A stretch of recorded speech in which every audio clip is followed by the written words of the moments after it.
In today's video, I'll show you how you can get a voice chat on Roblox. So let's get started. So first is that you want to go here into roblox.com and then simply log into your account. You can also do this in mobile if you want to.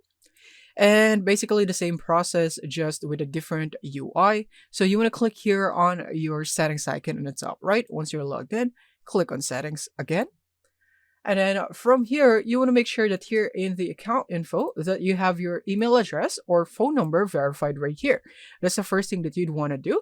And then next is that you want to click here on verify my age. This is very important, or else you won't have the microphone option on your settings here on Roblox. So I'm going to show you later on what I mean by that.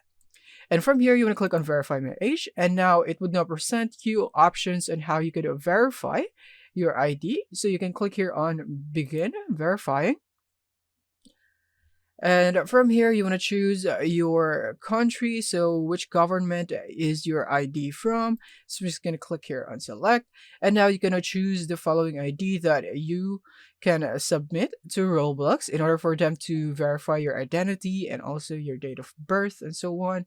So you just simply want to choose the kind of ID. For example, I'm just going to go for this one. And now from here, you just need to take a photo of it, or you can continue on another device like your mobile phone if you want to. So yeah, you just need to proceed with it. And then once you have successfully completed this step, is that you should now be able to see that your age here is now verified.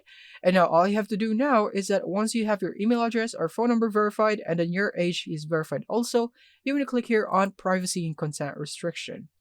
Now, in here, you want to go into communication. And from here, you should see the microphone and camera input. In my case, I only have camera input because my age is not yet verified.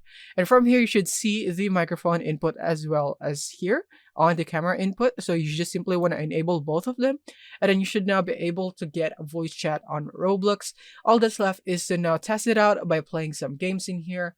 And also, if it's not working yet, then you want to make sure that you click here and go into site settings on Roblox for your browser. And from here, you want to make sure that your microphone is set to allow or ask. You want to set it into ask if you want a notice if Roblox would be using your microphone. And then you could also set which microphone you would want. So make sure that you also choose that correctly so that it would function properly. So that's it. Thank you for watching and see you in the next one.